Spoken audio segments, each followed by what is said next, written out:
Hey guys. Oh, sorry I'm late. But I'm sorry, I'm just so excited to do this episode. I mean, a whole episode about me, Jaden? That's great. Jaden, I think you might have gotten confused when we were talking earlier. We're the episode's on Jaden Korr. Right, Jaden Paris, the guy who's doing the podcast with you right now. Oh, God. No, you don't get it. Jaden Korr from the video game Star Wars Jedi Academy. Jaden Paris, who plays a lot of video games and loves Star Wars. Right. So don't worry, I've got an entire thing written down here. And don't worry, I didn't skip on the details of my childhood. It gets pretty juicy around age 6.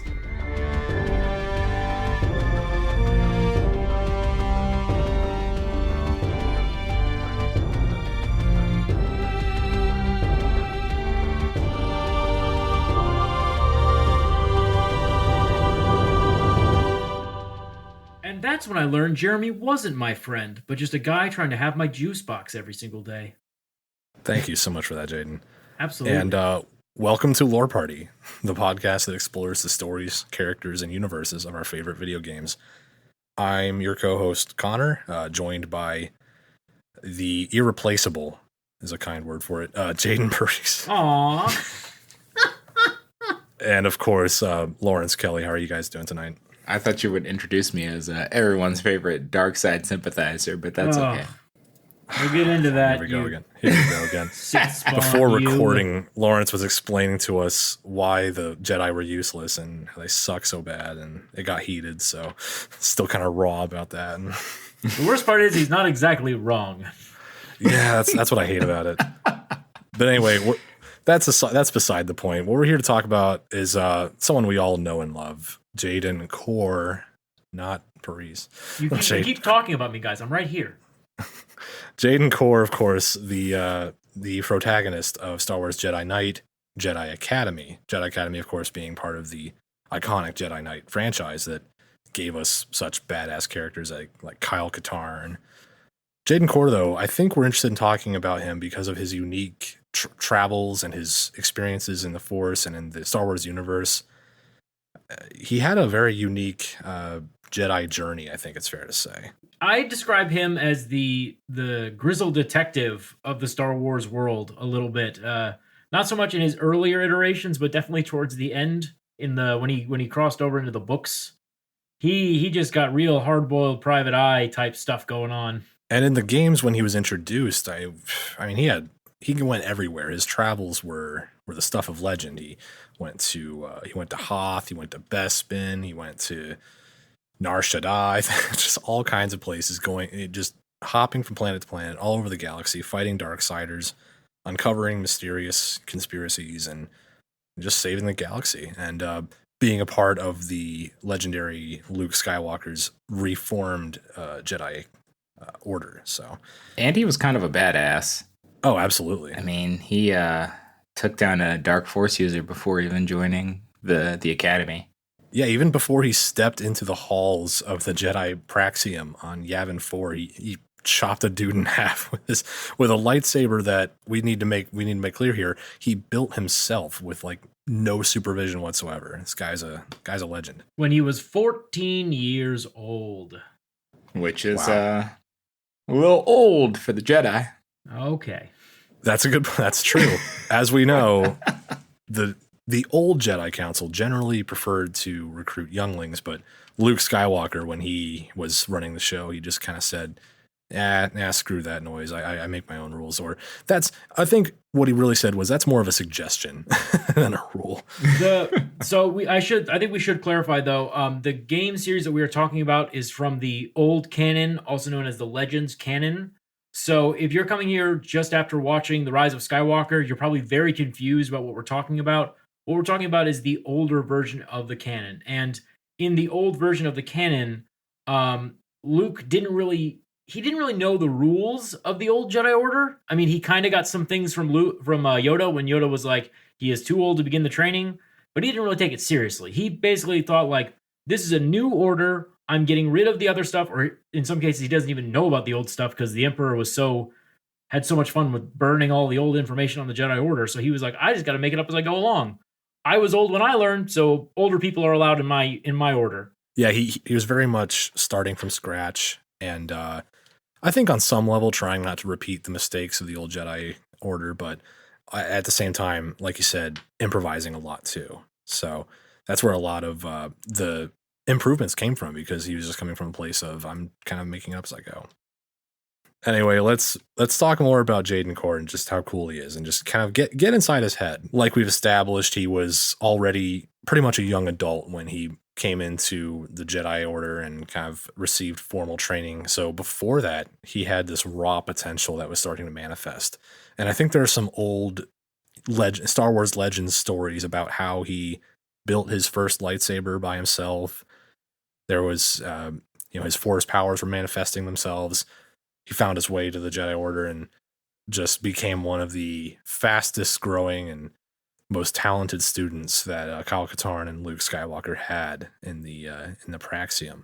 I remember that he began to tell the story at the beginning of the Jedi Academy to what's his friend? Is it Raj? Okay, Raj Pennon. He told him that he found himself on a planet. So I think it was it almost felt like his natural affinity to the Force brought him to where he needed to be to actually build his lightsaber, which is a testament to his strength. But I don't know the story of how he actually built that saber.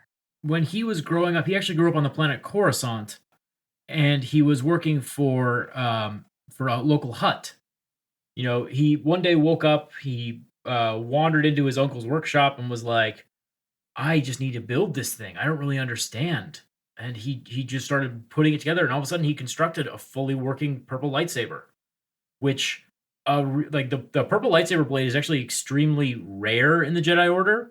Mm-hmm. I mean, aside from knowing George Lucas as a close personal friend, your character usually didn't get one. Right. Yeah, in the mainstream kind of official canon, purple lightsabers are they're so rare. It's kind of it's unspoken, but it's implied that Mace Windu had the only one in existence, basically. But even in the extended canon and the legends, they were still very rare. Not many people had them. But yeah, that's something else really cool and unique about Jaden Korr, how he had that experience of the Force speaking to him directly and just sort of just guiding his actions, and he just happened to be the right place, right time. I should mention, we say he because canonically Jaden Korr is a human male, but in the game itself, in Jedi Academy, you had the option to make him a Keldor male, a Rodian male, or a human female, or a Twi'lek female, or a Zabrak female. Yes. So pretty wide range of options there. Pretty cool. Yeah, I went with the Rodian through every single playthrough. You wanted to be Greedo with a lightsaber? Greedo Jedi. Han Solo's never getting the drop on me. But yeah, I want to get a little bit further into the things that Jaden kind of did and experienced in the context of Jedi Academy. Now, any Star Wars game kind of has, a plot line about, some sort of threat arising and the Jedi have to meet it. Jaden's trial by fire, so to speak, was something called the Disciples of Ragnos incident. There was a, help me out here, Jaden. I'm trying to remember what her name was. There was a dark Jedi. Tavion. That's right, Tavion. Thank you, Lawerence. There was a dark Jedi named Tavion who was obsessed with resurrecting a long-dead ancient Sith Lord named Marco Ragnos. And to accomplish this, she formed a cult of Force-sensitive Darksiders to follow her. They became the Disciples of Ragnos. Well, they were actually regular people. She used Marco Ragnos's scepter to siphon Force energy and then empower her followers. That's true. That's correct. Yes, thank you. So it was, so she just kind of got people to follow her, gave them Force abilities, gave them red lightsabers, and sent them to run buck wild across the galaxy, basically. And the people who had to clean up this mess were Luke Skywalker's Jedi, Kyle Katarn, Jaden Korr, his buddies. And that was a kind of planet hopping adventure that took him on an epic journey. Which, for the context of the canon, it's actually, it's obviously it's a video game, so there's not as many bad guys. There's a bunch of generic bad guys, but at this time, the Jedi Order was not that large. It might have been maybe 100 knights. It was not a large organization, so this was a real threat for Luke and his order. Absolutely, and for the galaxy at large. Yeah, and I was gonna say they were taking on these missions kind of almost like a like a bounty hunter guild, really. Yeah, it was almost like they were mercenaries in some ways. It was like, hey, we got a request to clean up this, this gang or this crime ring, or there are these Tusken Raiders that are causing trouble. It was kind of going to hotspots around the galaxy and putting out fires. Jaden would get to the temple and they'd go, all right, Jaden, we're going to send you on a mission to kill Soldor, the Impaler. Will this teach me how to be a Jedi? Sure, kid. What the fuck? Why not? What'll it teach me how to do? It'll teach you how to heal from stab wounds. I don't know. Get back when you bring the head. After I kill my 100th Dark Jedi, can I finally be a Jedi Knight? Like, no, you'll still be a Padawan, but we'll think about it. No, but we'll advance you into our rewards club member. Anyway, but no, like the scale of tasks that he and the other, like acolytes, Padawans, whatever, had to kind of put themselves through. Again, it's a video game, so yeah, there's kind of a you against the cronies sort of aspect of it. But when you take a step back and look at that as a story, as a Star Wars story, it's kind of like, geez, man, he's a kid. Calm down. I mean, Jaden fought Boba freaking Fett at some point, and it's like, Luke walked away from that one just fine, so I guess Fett's not that big a deal. But any final thoughts on what makes Jaden Korr such an awesome badass? I just think his connection to the Force, because I think like he had a strong connection to and a natural affinity for both sides of the Force. At least in the game, he was able to pick up both sides of the Force. There have been some theories as to why that was possible. The Force tends to... He's a badass. That's why. Yes, that is true. Don't explain it with your science. I'm going to make it horrible for Lawerence, but more interesting for everyone else who cares about the light side.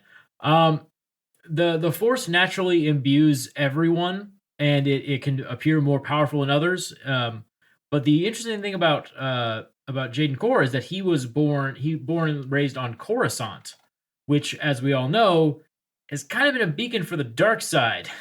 A little bit. A lot. And so there's a theory that, and Palpatine was always known for doing this. He would settle down on a planet, and the dark side itself would just kind of creep into everyone's faculties and everyone's world. He kind of liked to poison the planets that he was on and had control of. He'd put something in the water.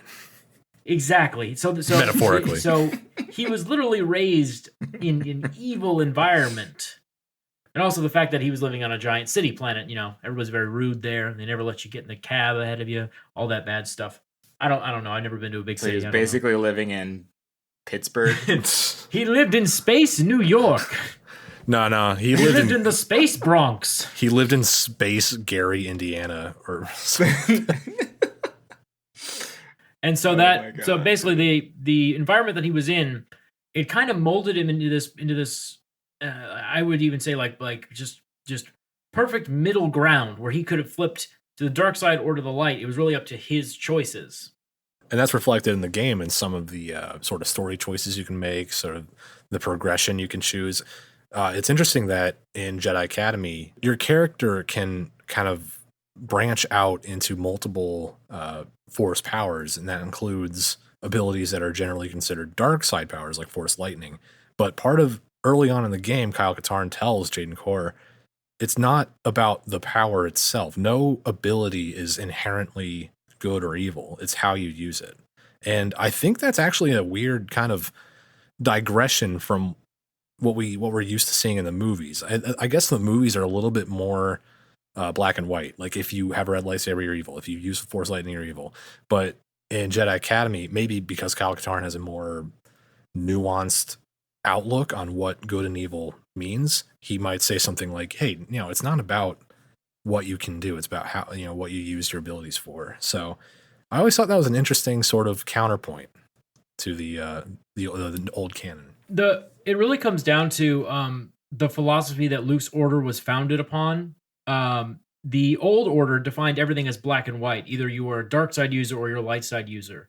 Whereas Luke Skywalker, his order is literally born from the fact that no creature is beyond redemption. I mean, Luke Skywalker literally stood on the bridge of the Death Star with his father, who was a dark side user and who turned back to the light at the last second. Mm-hmm. So Luke's order is very much a more nuanced approach to the light side of the Force, where he says, no matter what you've done, no matter who you are, there is a chance for you to be good. You can use the abilities you have for good. If you stray off the path, you are never truly lost. You can come home. Okay, we're going to take a quick break here, but stick around. We'll be right back. Hey there, my name's Leo. I'm a producer here at Lore Party, and I wanted to take a minute to tell you about my Last of Us series. Humanity survived, but the world is changed forever. The cordyceps brain infection has spread across the globe. Nevertheless, life goes on. Joel, with his troubled past, and Ellie, one of the only hopes for humanity's future, are forced to make difficult decisions, dodging cannibal cults and militant revolutionaries, clickers and bloaters, on the wildest road trip of the 2030s. Tune into our Last of Us episodes, where my co-host Lawerence and I discuss the ultimate moral questions the game posits, the characters who bring the world to life, whether we meet them or not, and of course, Jimmy Cooper. Hop on over to our Lore Party feed and search for The Last of Us. Well, that's enough for me. Back to your show. We've gotten into a bit of the parallels that we can see between Jaden Korr and the game that he was introduced to us with, and kind of tying that to the established canon of the movies and kind of finding parallels between them. I'd like to lean into that a little bit more. When we look at Jaden Korr as a character, I think we see some of the classic Star Wars DNA within that character. Is a lonely kid kind of realizing the power inside themselves and then embracing that destiny and that potential and rising to meet a very serious challenge. I mean, we see that with Luke. We see that with Rey. We saw that with Anakin in some ways. There is a bit of a through line there. But as we've established, Jaden went in kind of new directions and interesting directions, and he was a part of a setting in Star Wars that was very different from the movies, like we've established with with Luke Skywalker's new take on a Jedi Order. I want to look into some of the other parallels we can find. Lawerence, I'm gonna let you go first since you're more of a sequel lover, and then I'll be back to shoot you down and destroy everything that you build, much like Kylo Ren did to the First Order and also the Jedi Order. Oh my God. Okay, so yeah, I mean, I think there are some parallels that can be drawn between him and Kylo Ren, between Jaden, the good Jaden, and Kylo Ren. Of course, there are a lot of differences. Like Ben Solo doesn't have, he has his parents, but we see like in some of the newer comics and in the movies, he's got this struggle with him, the struggle inside of him, with like between the dark and the light side. Like he's an exceptional Jedi or Force user. He's got a lot of potential, but he's always battling with himself about how to use his abilities, or what's right or what's wrong, or where his allegiance lies. And we kind of see that same thing with Jaden in the games. He has moments where he gets really angry about something, and his like emotions it's visibly consuming him. So the start of the game, you have you're running an obstacle course with Rosh, and to be funny and to slow you down, Rosh lets loose one of Luke's training bots, and it's a real inconvenience, and you beat the bot, but you lose the race. And you're like kind of seething at the end, and then Kyle Katarn has to calm you down and tells you about it's okay to be angry, but if you give in to those emotions, you'll fight with the dark side. Where in Ben Solo's side, he's just his loneliness kind of leads to anger, which makes him more powerful. They're able to kind of like keep it at bay at first, but eventually it gets to a point where if you've seen the movies, you kind of know what happens with that. Right. That's interesting. Yeah. I think that really ties back into what we've discussed with Kyle Katarn's kind of nuanced and grounded and really pragmatic look at the Force and emotional stability. I think some of the dogma of the old Jedi Order was very much, you could almost see it as encouraging suppression, like just numb your feelings, just ignore them or be in peace with them. But Katarn kind of comes at it a little bit more realistically. He's like, hey, you're going to be angry sometimes. Like, I get that. Like we've established, he's been there before. He's been down that dark road. So he kind of has that credibility to go, hey, just if you give into it, you won't like what happens, but you can sort of process what's going on and choose make the right decision. And that's what being a Jedi is all about. Exactly. And like, it's funny because we were talking about, we had that kind of small discussion beforehand about this version of Luke Skywalker and Luke Skywalker, having that experience with his own father and like bring that over into his Jedi Order, where, contrasting that with the movies, we see that like that was kind of the opposite. And like that old way of working, it had the pretty much opposite effect on, Luke Skywalker's apprentice in the movie, as opposed to Luke Skywalker's apprentice in this game. Right. Luke Skywalker's approach in the new movies is basically, God, all that old stuff didn't work. I'm going to do the exact same thing. Oh no, it didn't work. And then, of course, just going to say, kill him while he sleeps, but Oh, yeah, we could do a whole podcast on why that's stupid. But hey, we don't have the time, and I don't have the Ambien to calm myself down afterwards. And then, of course, that leads him to kind of have that breakdown where he realizes, oh, I made the same mistakes that the old Jedi Masters made. I'm gonna go fuck off to a random planet and just die of old age. It's kind of like a self-fulfilling prophecy. He just kind of convinces himself that the old Jedi Order had, flaws, and then he just kind of repeats those flaws, and then he's like, oh, they were flawed. They need to die out. It's a weird thought process, but I think that goes to show you how well Jedi Academy sort of handled that entire concept. I think it's definitely a lot better because Luke in the old canon, he actually loses several students to the dark side, and some of them are even in his own family, like in the movies. But this time, like in the movies, it was also his nephew. But in the books and the movies and the games, he never once goes, "Oh well, I screwed up once, therefore I'm the worst. All time to go hide on a planet now." He actually goes and tells them, like, again, no one is beyond redemption. I screwed up, but I'm human. I'm not God. I'm a Jedi. I'm supposed to see the best in everyone and try to help everyone that I can, including my fallen Padawans. I failed them, but I'm not going to abandon them. And the funny thing is Jaden Korr actually goes into his own self-imposed exile because he's afraid of his own affinity for the dark side. This was, I believe, in books, but he has he's afraid of his own struggles with the dark side and how proficient he is in the Force, and like several other events that happen, some in Jedi Knights Academy, that make him question his position. Like I think that like Jaden's self-imposed exile, because of his affinity to the dark side, probably wouldn't have happened if Kyle Katarn hadn't mentored him in the way that he did, because he was like, I understand what I can do. I think he's fully capable or fully aware of like how powerful he is. Mm-hmm. Whereas like if you are looking at some of like the rise of like Kylo Ren comics that have come out, Kylo Ren didn't start to be fully understand about how powerful he was until like after the incident with Luke.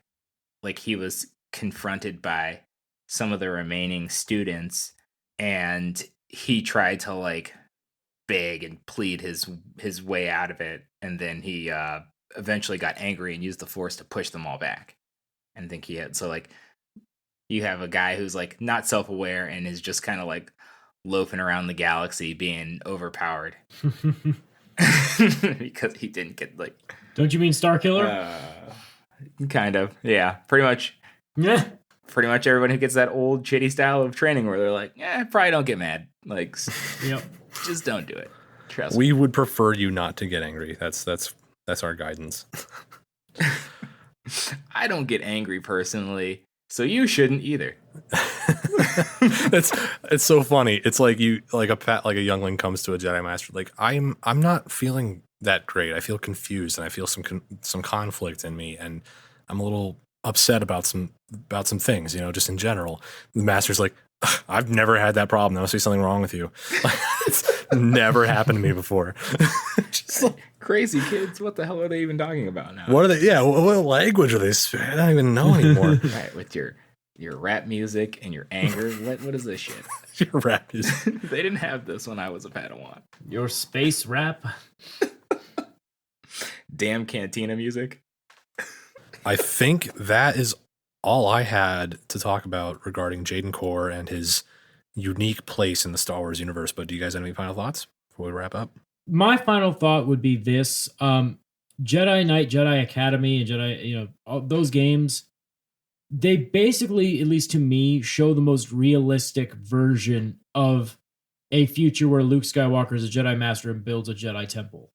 And I think Jaden Korr is the best example of the new Jedi in this new order.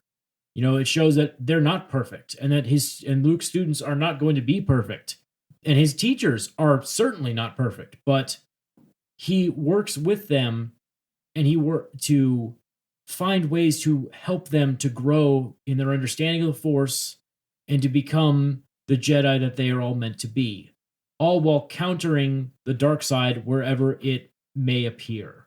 And I think that really is the beauty of this game, is that it feels like a realistic story that could happen in the Star Wars universe. It's just a beautiful way to continue the story that George Lucas wrote down. Right. Well, that about wraps it up. We hope you enjoyed this episode. And if you did, please take a second to rate and review us on Apple Podcasts. It really helps us grow the show, and be sure to connect with us on Instagram and Twitter at lore_party. Thanks for listening, and we'll catch you next time.